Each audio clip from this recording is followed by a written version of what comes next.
and then I would be happy to take questions. If you have any about poems, about the book, about poetry, about anything you want to ask, we can be in conversation with each other in this format.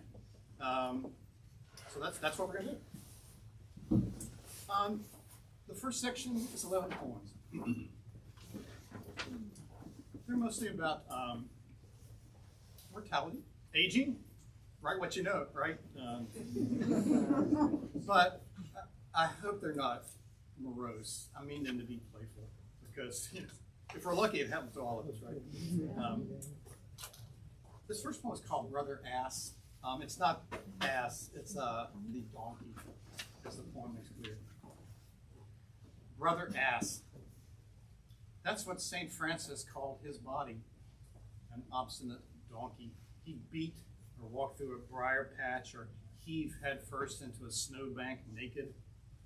A dumb beast, loud, filthy, whose frank appetites were an offense to God. I mortified my body for half a century by simply ignoring it, taking a strong back and endurance for granted, feeding and watering and grooming fitfully, making it carry way too much for far too long. That's what pack animals do. Brother Ass is sturdy, sure-footed, patient. He knows when to kick.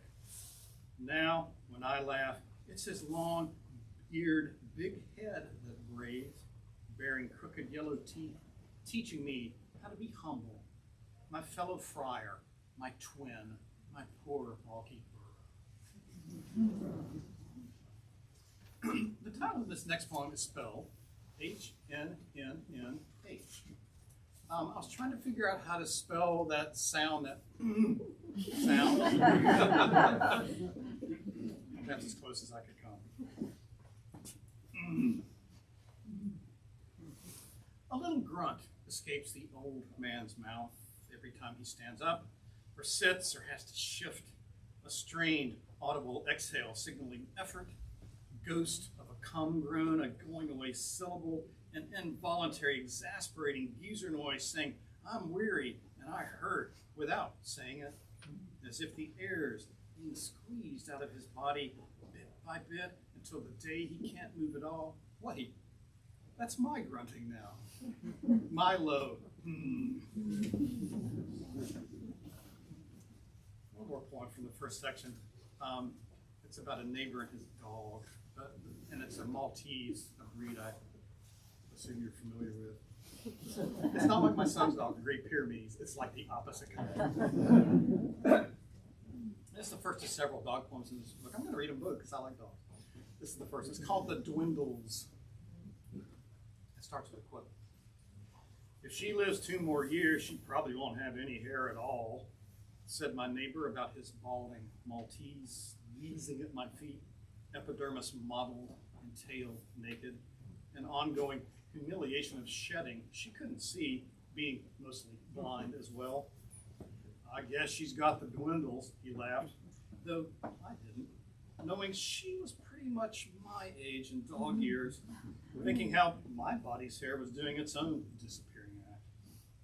I scratched her flushed skin. She grumbled, bare stub wagging. What tall creature may kneel to offer a hand as I continue to diminish, lifting me up to carry indoors when it's dark, repeating, good boy, to my bad ear. We'll come back to this section at the end. The second section of this book is one I never intended to write.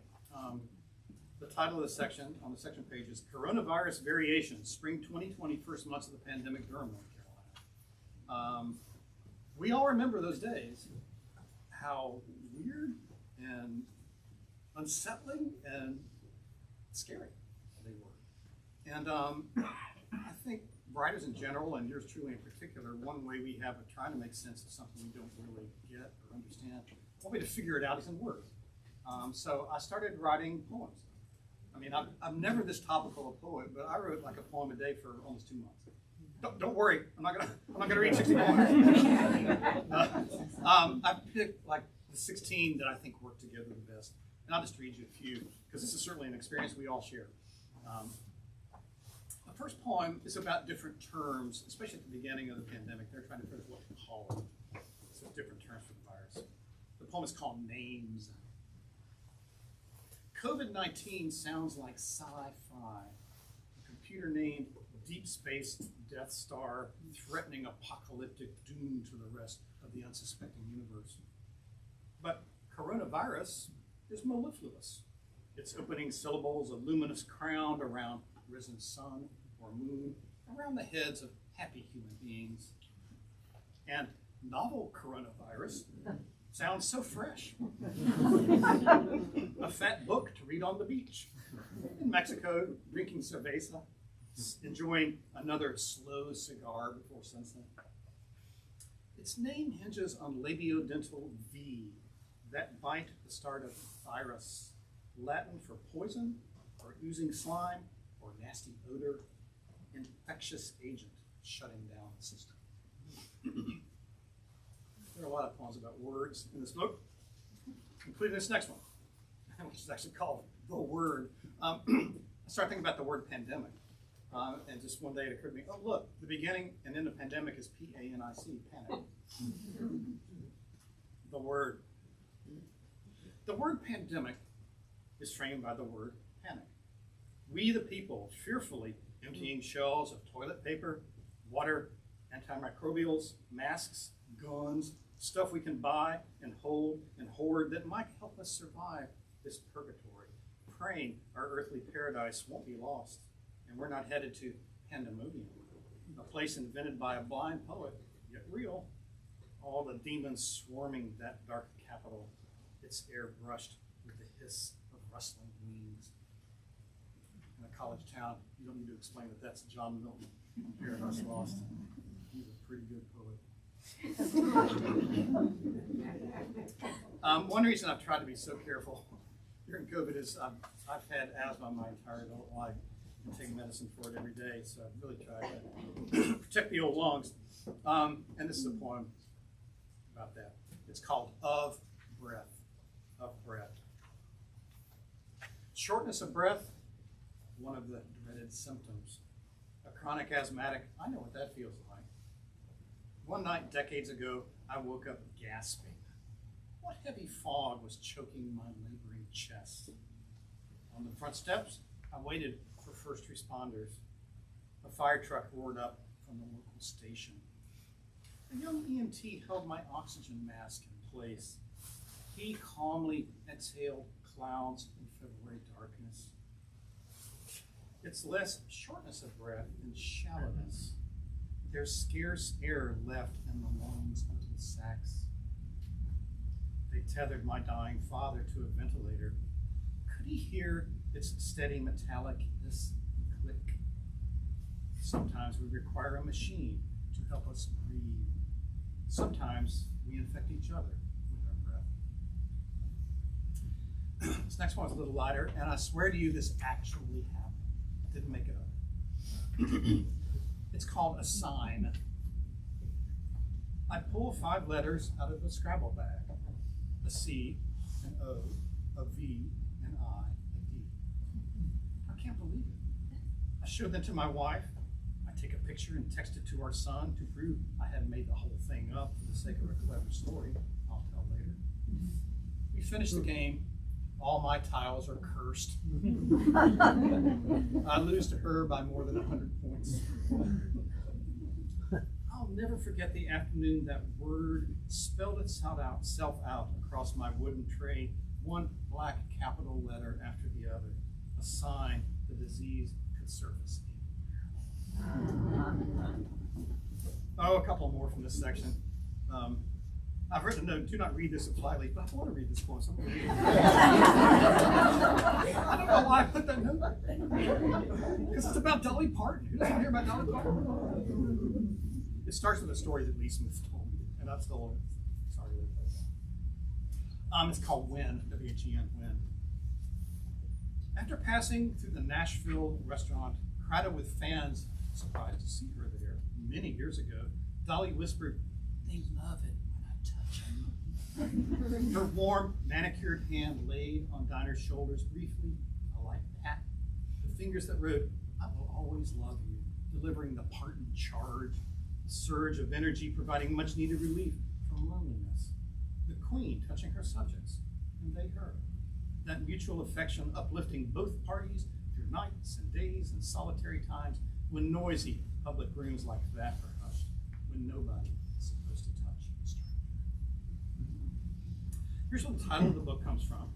It comes from an old song called Little Birdie, which is quoted at the end of the song. It's a poem about the kind of folk festivals we used to go to outdoors back in the old sweaty days when we would just, lay all over the top of each other.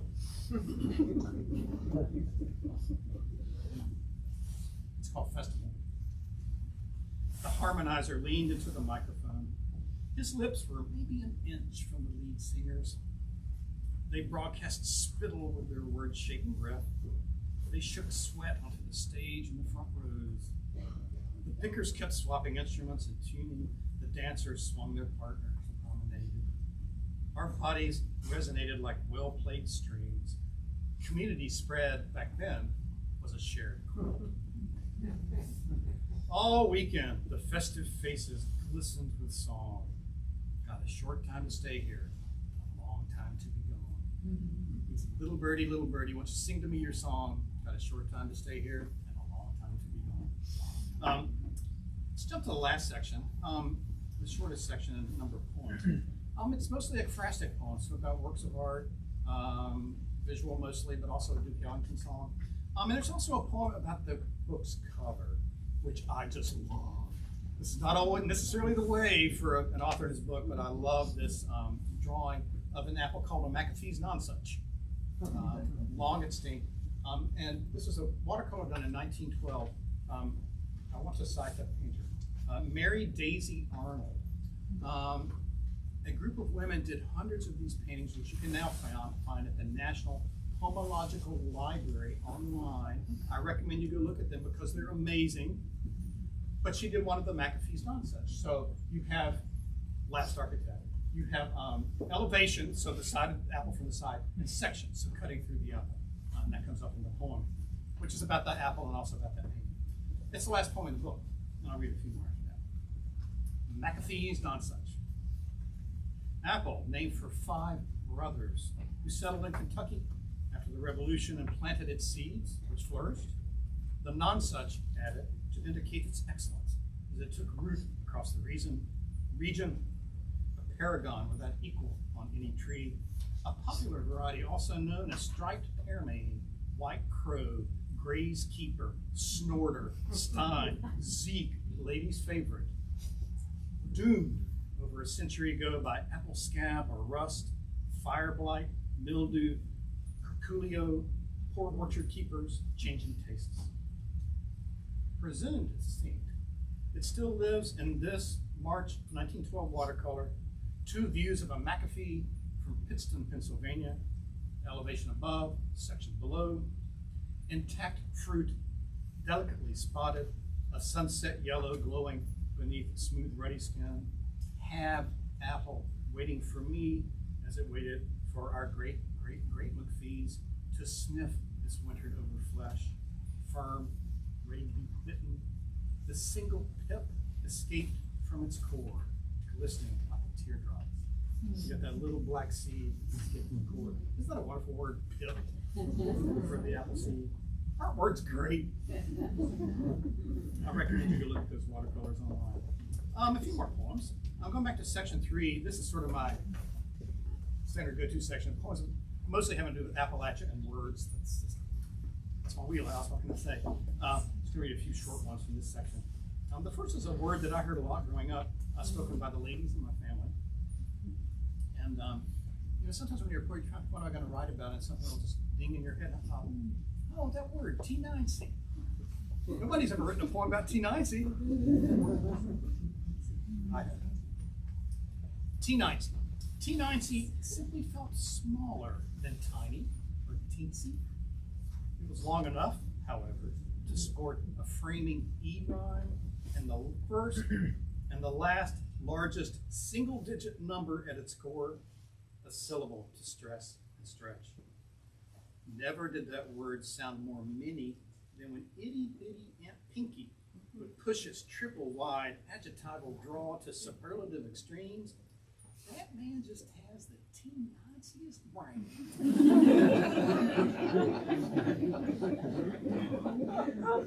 God bless you.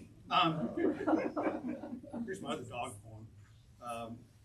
It ends on a really fancy word. It has nothing to do with dogs, which you all know, terroir, so you know the environmental conditions that give wine its characteristic qualities. And this is not a poem about wine. What it's about is in the title. It's called Dog Drinking, Dog, comma, Drinking. Not a bowl of tap water, but this muddy puddle delights our dog, lapping up rain and runoff, gritty notes of asphalt, tire rubber, and mother-eater tongues that have dipped, slurped, and added their own saliva to this accidental oasis, lapping and gulping as if he hadn't drunk for weeks and might not drink again. Deep mouth, sloppy, happy, long, pink muscle, unfurling, then curling, back, fast, hard, loud, a splashy pulse never pausing as he savors our neighborhood's terroir. That's really a mouthful. I'm sorry, that's kind of hard to read. Well, thank you. A perfect setup for this next poem. Yeah. One more poem about words. I don't know how many of you know the great import to Appalachia, a writer named Horace Kephart, who wrote Southern Highlanders, who lived up in the mountains for years, and he kept a word book, which I read in the library. Fascinating. So he'd write down interesting words that he'd heard people say in the mountains. So this is a word that was collected by him in the 1920s. The word is much, M-U-T-C-H, much. And it is a word for this.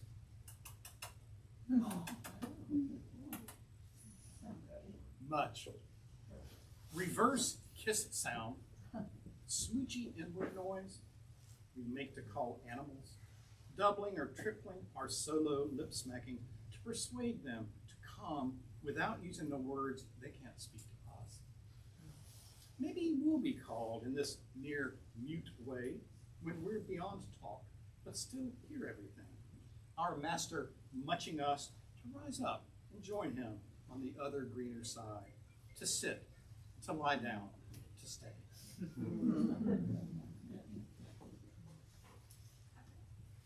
And finally, a poem going back to the first section.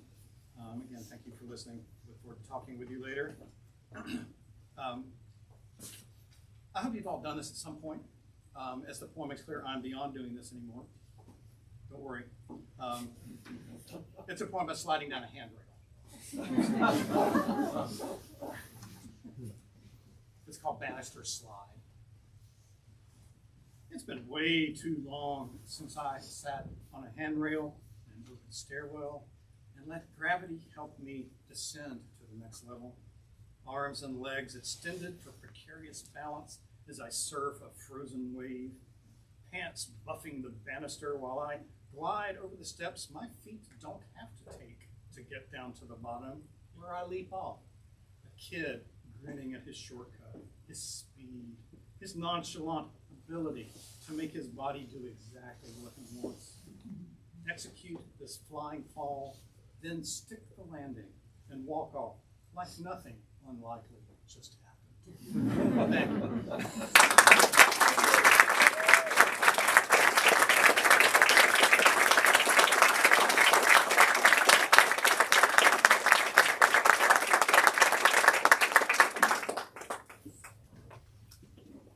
Appreciate you listening. Again, I'm happy to entertain questions, should there be any. If there aren't any, that is also fine with me. Florence. I mean, Florence. A tiny question. I should know this. I'm embarrassed to ask. Where did you grow up that you acquired the word G19? No, there's no reason you should know that. I grew up in Arden, North Carolina. Anybody know Arden? I know some mountain people here. It's halfway between Asheville and Henderson. I grew up in a suburb called Royal Pines, which, as one of my sarcastic friends said, should have been called Royal Stumps because they cut all the trees down. It was a lower middle class suburb, very undistinctive. But what I didn't realize while I was growing up, but came to realize as I got older and as I started writing, was my parents had not grown up in that. My parents had grown up way out in the country, and they still had that Appalachia in words. Like, Is that, you think that's an Appalachian word? not necessarily, but it's a word that all the ladies in my family really like. They would I hadn't heard it, will not say in public how many decades since I've heard it. Well, I invite you to use it, Florence, in the sentence It tomorrow. thrives each time. Thanks for asking. That was a very specific question. I like it. Good. Any other questions or comments or criticisms? I will listen. Will you tell us a fun story that spurred one or two of your poems? A fun story that's behind one or two of my poems. Now, my wife is here, so I got to think carefully. Well, it's like a poem from the Appalachia section. It's called "A Rusty." It's a little long to read here, I think, but I think it's a fun story behind it because on this street in Royal Pines where I grew up, there was a lady across the street who had lived way out in Madison County, but she moved into the suburbs to be near her children. And you just sort of never knew what was going to come out of her mouth. And one day, our son was quite young at the time, a toddler. He was not having a good day. And we were across the street talking to her and her daughter, maybe. And Philip was just pitching a fit. And he was going to town in her yard. And she just looked down. I'll just read you the first line of the poem because I never forgot it because it's such a memorable thing to say. And she said it in that sort of Appalachian accent. She said, "He's sure cutting a rusty." And what that did, that led me to think about, I remember that her saying, and then I thought, where did that word come from? So then I started looking into that and then thinking about how much fun it would be to cut a rusty myself. That's a sort of fun story. Did you start any other poems about words from Horace? Could I or would I? Have I? Have you? Have I? Not that I'm aware. Mike, you've written about Kephart, haven't you? Have you done anything quoting him? Yeah. I know a poet who really loves him, Alex, is Robert Morgan. I think he wrote a poem called Horace Kephart that has a fair number of words collected in there. I recommend that word book to you. I think you can probably see it online now. One thing the pandemic did was a lot of stuff got scanned and made quite available. I had to look for it rarely. No more from him. He was an interesting and complicated human being, as we all know. He both loved and hated Appalachia. He was not from Appalachia. He was from St. Louis and had been a librarian at Cornell for a long time, and then came to Appalachia trying to get away from his problems, and didn't. But who does? But in fact, he loved Appalachia. He wrote an interesting book, Mike. I don't know if you read it about camping. It's sort of a standard book about camping. It's a very cool book. But his book, Our Southern Highlanders, is just amazing. It has this full of words, Mike. Or questions or comments? Yes. When and how did you discover the McAfee's Nonesuch apple? I want to give credit to Matt Poindexter, a friend of some of ours, who I used to see every Thursday. We meet at a bar and have a drink. Haven't done that since March 2020, maybe someday. Matt is what my colleague Bland Simpson would call a great statriot. He loves North Carolina, and he loves to read books about North Carolina history. He came in one day, and he's delightfully kind of serious guy. I walked in one day, and he said, "Michael, I've got a book you need to read." I said, "Okay, let's go." And it was a book on North Carolina heritage and heirloom apples. And it was thick, and I said, "I don't know, man." He said, "Oh, no." And then he opened it up, and it had some of these plates in it. I said, "Holy cow, those are amazing." So that got me started. I can't remember the name of the man that wrote it. He's a famous apple collector. Thank you. That's it. Really interesting man, super interesting man, and did still a lot of hope. No. But such valuable work he did in saving apples from extinction. Because the thing is, you never know if it's extinct. I mean, probably, but there's still trees found. You think, what is this tree? It's not anything that you know. So I went and looked up that guy's book, and then looked at the Pomological Library online, and there was the McAfee's Nonesuch. I thought, how could you not write a poem about an apple named for your clan? McAfee, McFee, P-H-E-E, that's all the same plant. The tart has a prominent yellow streak. Have you found one to eat? No, they don't exist in the world. They're gone. Yeah, they're gone. They're not gone. But to eat, they're gone. Yeah. Too bad. Jackson. Okay. What got you fixated on the express stick mode the poems. And how do you sort of get them organized, or why do you want to organize them the way you did in the book? That's a very thoughtful question, Jackson. The attractive poems, the poems about art that are in section 4, some of them go back over 30 years. I've been writing them for a long time, but never thought, man, I'm going to make a section of poems about art, because sometimes that can be very tedious, I think. Like I wrote a poem called The Gospel According to Minnie Evans. I don't know how many of you know the great outsider artist Minnie Evans, who's down outside of Wilmington for her whole life. I wrote that for a book that came out in the 1990s, but I just loved her painting so much. And something got me going. One thing that got me going, I think what maybe got me going recently was, if you're ever in the governor's mansion again in Raleigh, I recommend that you ask someone to show you the portrait of Governor Dan K. Moore, who was the governor in the mid to late 60s. It's an amazing portrait. I mean, you look at it, it doesn't look amazing. He's in a suit of the 60s, and you know, there's sort of mountains in the background. It's like he blew up in the morning. But what's in his hand is a cigarette. He's smoking a cigarette in his official gubernatorial portrait, which is fantastic. So I think, wow, look at that piece of art. How could I respond to that? I think that may have triggered some recent but as some of my students who are here know, as you probably remember, sometimes I will encourage / force you to write a poem responding to a work of art. I always take my intro classes to the Akron Art Museum. I hope you've all spent time there. It is a small collection, I admit, but it's a super interesting collection, some really nice holdings.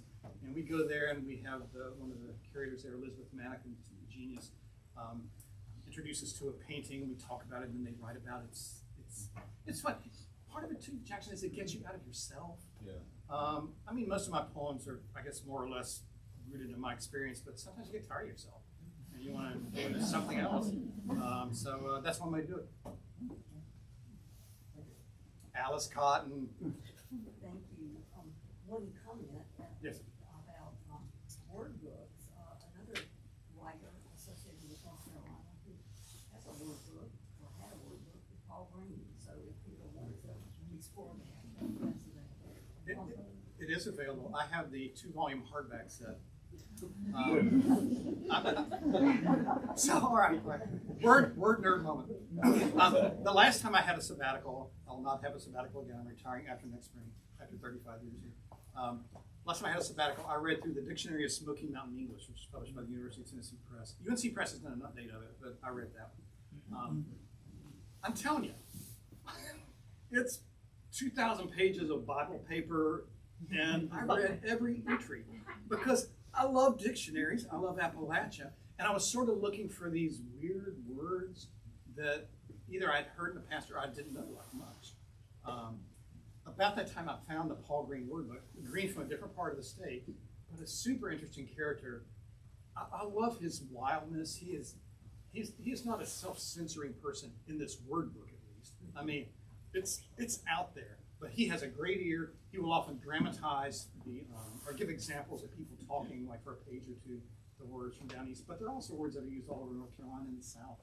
Paul Green's word book, I strongly recommend it. I hope it's still in print. Should be. Yeah. Another writer that should not be forgotten. He's a great man in Chapel Hill. Yes? I was curious how you come up with the titles for your individual poems, or if you have a favorite title. Oh, man. I was just talking about this in my intro class today. I think I'm somewhat title impaired because for me the title either comes when I'm writing it, and there it is, hot dog, or it's like hard labor to get there because you want to open the window on the poem and get the reader interested, but not give away too much, but not be too obscure. I think it's really, really hard. I did not have a title for this book when I put the poems together. I arranged the poems in their sections, and I thought, well, what am I going to call this mess? And so then what I did, sort of answer your question, was I read through the manuscript several times really fast, and I was looking for phrases or words that jumped out. And one thing I saw was a long time ago, I just circled it. And then I went on to others, and I went back and thought, that sort of applies not just to that situation, but to other poems in the book. So that, to me, that was a lucky discovery. But it can take a long time. There are poems in this book whose titles I'm not satisfied with. I'm not going to tell you which ones but there are others I think, yeah, not bad. If you can look back at your work and say, yeah, not bad. It's a happy day. Any other, I don't want to hold you captive. Oh, Beth, God. Hi. First off, this is kind of a weird comment. comment, but I know this is a book of poems. This is a compliment. I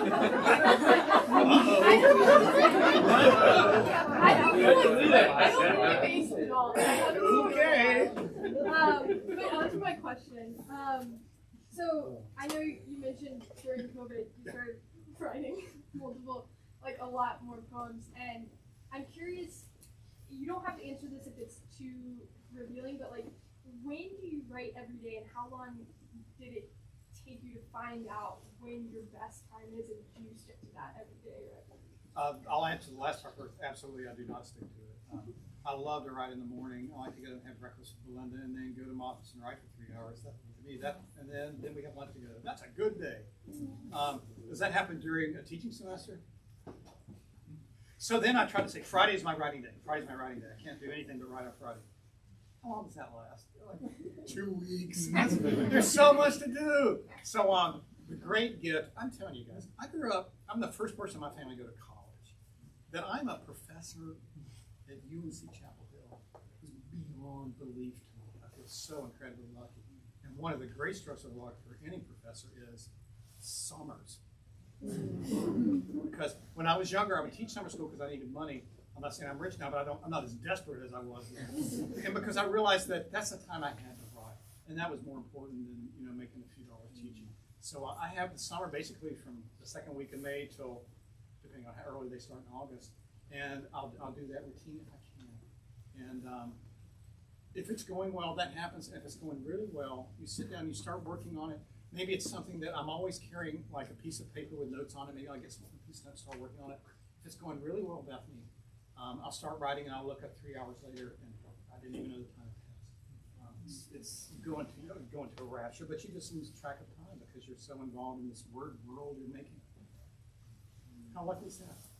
Mighty lucky. Mighty lucky. Thank you. I see it. The hand, is that raised? Yes. Yeah, okay. You're being so polite. Okay, fine. But I know nothing about this, but how did you decide? Did you have a teacher or a professor that inspired you, or that you were going to do poetry like this? I mean, this is, Well, that's a great question that I'll answer for the next hour. I started college, you heard me allude to architecture school, architecture drawings. I started college in NC State, and I was going to be an architect or a visual designer. That didn't work out. I mean, NC State was not for me. Design school is a great place, but I think I realized I wasn't really very good as a designer. But I'd always liked words, and I transferred here and made my way into a poetry writing class because I thought it would be easier than writing a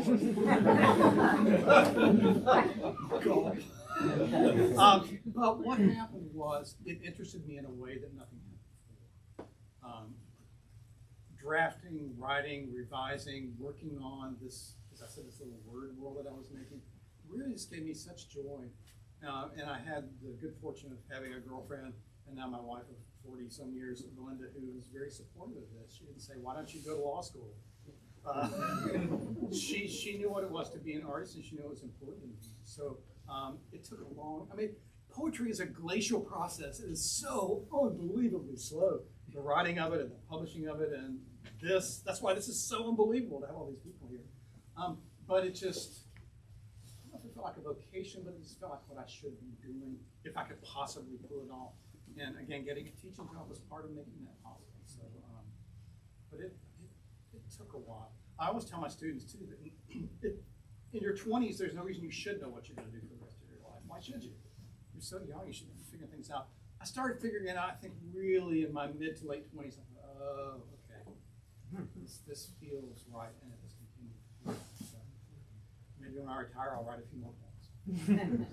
Florence Nash again? Who was that igniting first poetry teacher?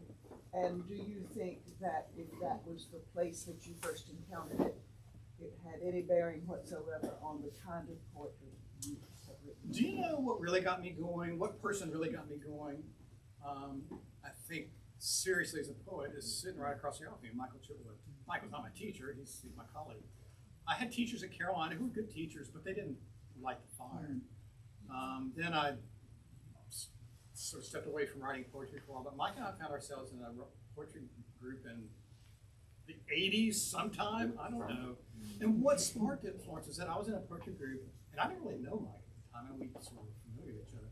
But I was in a poetry group with a guy who was also from Appalachia, who sort of understood that world, who had a similar interest in a certain kind of lyric poem. And that lit something that I'm happy to say, at least on my side, is still going on. Because Mike and I, when we write poems, we give each other paper copies of our poems and ask for feedback, just like I do with my students. And that's been going on for decades. And it's one of the joys of my life to have that, to know that I have another set of eyes and ears to look at the poems. So I'm going to give Mike credit. Anything else? Where's the host? Do I need to stop this? I'm new this year, so we'll talk as long as we want. But we may get through the questions. Oh! What is your favorite poem from this? It's like asking me to name my favorite child. Well, I couldn't do that because I only have one child. I said this to someone earlier. I'm still in the honeymoon phase of this book. Right now, I'm just so tickled that it actually exists in the world. 17 books? What the hell? How did that happen? I really don't. I feel so lucky about that. So right now, I'm kind of in love with all of them. Eventually, certain ones will start to take on an odor. And but right now, I just think they're all perfect. Good answer. Good, okay. If you Well, like the song, you can go on. yeah, but they're, so I ran a reading series. I inherited a reading series from Doris Betts. Second Sunday readings back in the 90s in Carolina. She'd done it for 4 years. I did it for 6. And we had a Q&A section after each reading. And at that time, I hated Q&A sections times so much that I ended it at those readings. It was partly because there are people there who, that's the same question. Just ask a different question, would you? And they were not good questions. So this kind of Q&A where it's more of a conversation, or you're asking me questions I didn't expect. I mean, all these questions have been very good questions, so I'm happy to do this. But I also think there comes a time when you say enough is enough. Anybody else burning to ask a question? A burning question. I want to know what question you'd like us to ask you. The question I want you to ask is it time to stop? The answer is yes.